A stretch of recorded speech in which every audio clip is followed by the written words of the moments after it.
रवींद्रनाथ टैगोर।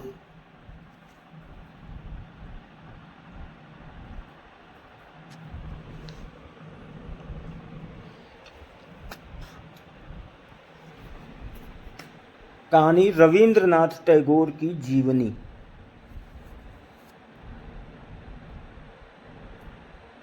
रवींद्रनाथ टैगोर का जन्म 7 मई 1861 में और मृत्यु 7 अगस्त 1941 के गुरुदेव के नाम से भी जाना जाता है। वे विश्वविख्यात कवि, साहित्यकार, दार्शनिक और भारतीय साहित्य के एकमात्र नोबेल पुरस्कार विजेता हैं। बांग्ला साहित्य के माध्यम से भारतीय सांस्कृतिक चेतना में नई जान फूंकने वाले युग दृष्टा थे।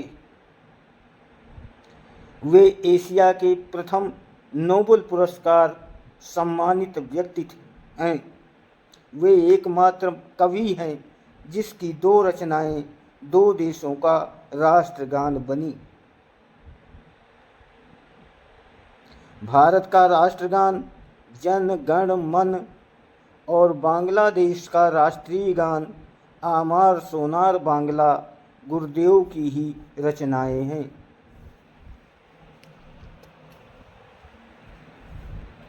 जीवन। रवींद्रनाथ टैगोर का जन्म देवेंद्रनाथ टैगोर और शारदा देवी के संतान के रूप में 7 मई 1861 को कोलकाता के जोड़ासांको ठाकुरबाड़ी में हुआ था। उनकी स्कूल की पढ़ाई प्रतिष्ठित सेंट जेवियर स्कूल में हुई। टैगोर ने बैरिस्टर बनने की चाहत में 1978 में इंग्लैंड के ब्रिज टाउन में पब्लिक स्कूल में नाम लिखवाया था। उन्होंने लंदन कॉलेज विश्वविद्यालय में कानून की शिक्षा ली, डिप्लोमा किया, लेकिन 1880 में बिना डिग्री हासिल किए ही वापस आ गए। उनका 1883 में मृणालिनी देवी के साथ विवाह हुआ। रचनाधर्मी बचपन से ही उनकी कविता, छंद और भाषा में अद्भुत प्रतिभा का आभास लोगों को मिलने लगा था। उन्होंने पहली कविता 8 साल की उम्र में लिखी थी और 1877 में केवल 16 साल की उम्र में उनकी लघु कथा प्रकाशित हुई थी। भारतीय सांस्कृतिक चेतना में नई जान फूंकने वाले युगदृष्टा टैगोर के सृजन संसार में गीतांजलि, पूर्वी प्रवाहिनी, शिशु भोलानाथ, महुआ, वनवाड़ी, परिशेष, पुनश्च, वीथिका, शेषलेखा, चोखेरवाली, कणिका, नैवेद्य, मायर खेला और क्षणिका आदि शामिल हैं। देश और विदेश के सारे साहित्य, दर्शन, संस्कृत आदि उन्होंने आहरण करके अपने अंदर सिमट लिए थे। उनके पिता ब्राह्म धर्म के होने के कारण वे भी ब्राह्म थे, पर अपनी रचनाओं व कर्म के द्वारा उन्होंने सनातन धर्म को भी आगे बढ़ाया। मनुष्य और ईश्वर के बीच जो चिरस्थायी संपर्क है, उनकी रचनाओं के अंदर वो अलग अलग रूपों में उभर आता है। साहित्य की शायद ही ऐसी कोई शाखा है जिसमें उनकी रचना न हो।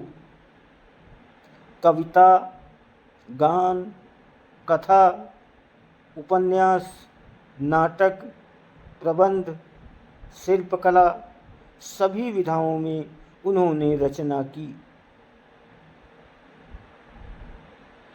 उनकी प्रकाशित कृतियों में गीतांजलि, गीताली, गीतिमाल्य, कथाओं, कहानी, शिशु शिशु भोलानाथ, कणिका, क्षणिका, खेया आदि प्रमुख हैं।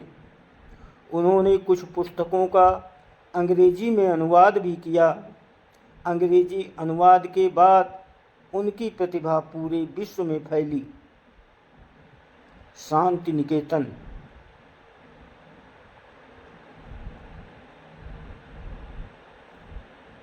शांति निकेतन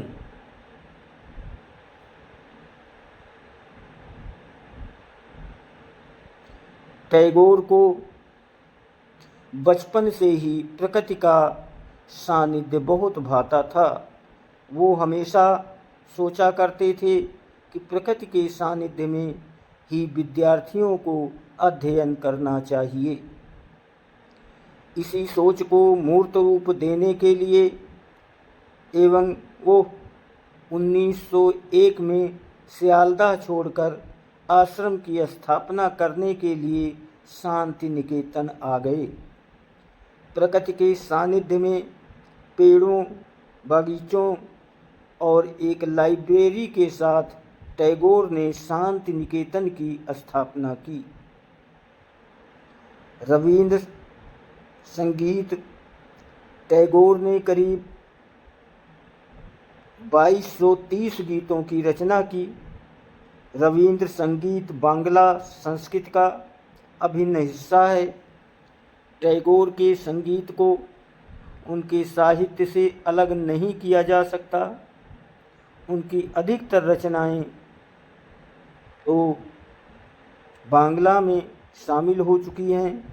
हिंदुस्तानी शास्त्रीय संगीत गीतावली से प्रभावित ये गीत मानवीय भावनाओं से अलग अलग रंग प्रस्तुत करते हैं।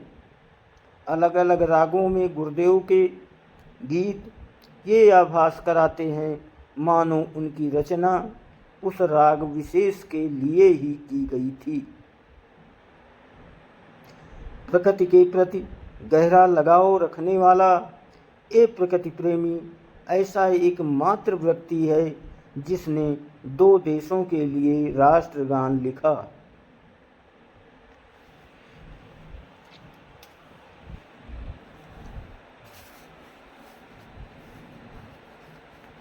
दर्शन। गुरुदेव ने जीवन के अंतिम दिनों में चित्र बनाना शुरू किया। इसमें युग का संशय, मोह, क्लांति और निराशा के स्वर प्रकट हुए हैं। मनुष्य और ईश्वर के बीच जो चिरस्थायी संपर्क है, उनकी रचनाओं में वो अलग अलग रूपों में उभर कर सामने आया। टैगोर और महात्मा गांधी के बीच राष्ट्रीयता और मानवता को लेकर हमेशा वैचारिक मतभेद रहा। जहां गांधी पहले पायदान पर राष्ट्रवाद को रखते थे, वहीं टैगोर मानवता को राष्ट्रवाद से अधिक महत्व देते थे। लेकिन दोनों एक दूसरे का बहुत अधिक सम्मान करते थे। टैगोर ने गांधी जी को महात्मा का विशेषण दिया था। एक समय था जब शांति निकेतन आर्थिक कमी से जूझ रहा था और गुरुदेव देश भर में नाटकों का मंचन करके धन संग्रह कर रहे थे।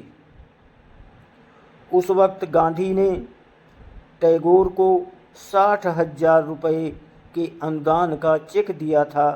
जीवन के अंतिम समय 7 अगस्त 1941 के कुछ समय पहले इलाज के लिए जब उन्हें शांति निकेतन लाया जा रहा था, तो उनकी नातिन ने कहा कि हमारे यहाँ नया पावर हाउस बन रहा है।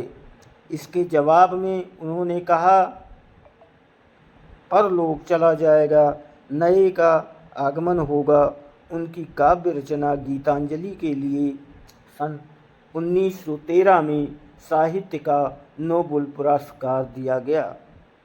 नोबेल पुरस्कार प्राप्त कवि रवींद्रनाथ शिक्षा, संगीत, कला, रंगमंच, शिक्षा के भेद परिचय दिया। अपने मानवतावादी दृष्टिकोण सही मायनों में विश्व कवि थे।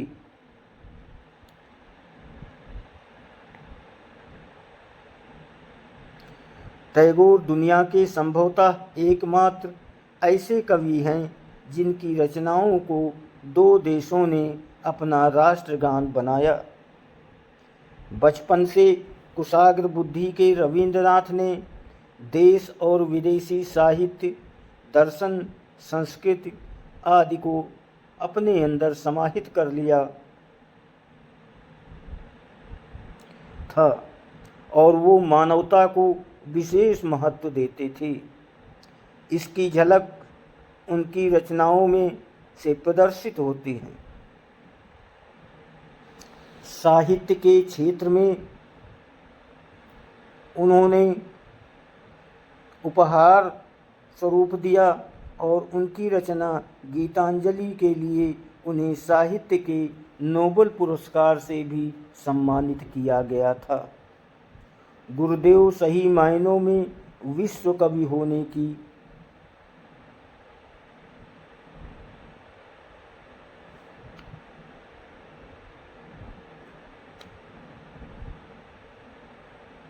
सामर्थ्य रखते हैं। उनके काव्य के मानवतावाद ने उन्हें नई पहचान दिलाई। दुनिया की तमाम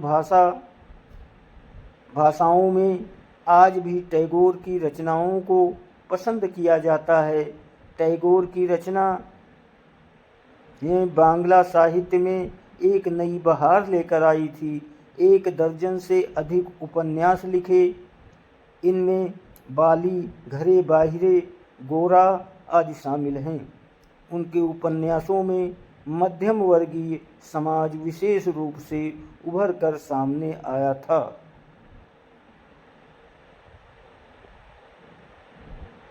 उनका कथा साहित्य एवं उपन्यास भले ही बंकिम चंद्र की तरह लोकप्रिय नहीं हो, लेकिन मापदंडों पर उनका कथा साहित्य बहुत उच्च कोटि का था। उन्होंने भारतीय साहित्य में नए मानक रचे। समीक्षकों के अनुसार उनकी कृति गोरा कई मायनों में अलग रचना है। इस उपन्यास में ब्रिटिशकालीन भारत का जिक्र है। राष्ट्रीयता और मानवता की चर्चा के साथ पारंपरिक हिंदू समाज और ब्रह्म समाज पर बहस के साथ विभिन्न प्रचलित समस्याओं पर प्रकाश डाला गया है।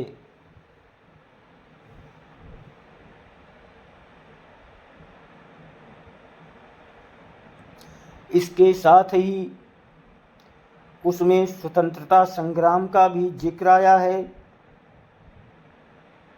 इतना समय बीत जाने के बाद भी बहुत हद तक उसकी प्रासंगिकता कायम है। रवींद्रनाथ टैगोर की कविताओं में उनकी रचनात्मक प्रतिभा सबसे मुखर हुई है। उनकी कविताओं में नदी और बादल की अटखेलियों से लेकर अध्यात्मवाद तक के विभिन्न विषयों को बखूबी उकेरा गया है। इसके साथ ही उनकी कविताओं में उपनिषद जैसी भावनाएं महसूस होती हैं। साहित्य की शायद ही कोई शाखा हो उनकी रचनाएं नहीं हों। उन्होंने कविता, गीत, कहानी, कथानक आदि सभी विधाओं में रचना की। उनकी कई कृतियों का अंग्रेजी में भी अनुवाद किया गया है। अंग्रेजी अनुवाद के बाद पूरा विश्व उनकी प्रतिभा से कायल है। 7 मई 1861 को जोरासांको में पैदा हुए उन्होंने नाटक भी अनोखे हैं। वे नाटक सांकेतिक हैं। उनके नाटकों में डाकघर, राजा, विसर्जन आदि शामिल हैं। बचपन से ही रवींद्रनाथ की विलक्षण प्रतिभा का आभास लोगों को होने लगा था। उन्होंने पहली कविता सिर्फ 8 साल में लिखी और केवल 16 साल की उम्र में उनकी पहली लघु कथा प्रकाशित हुई।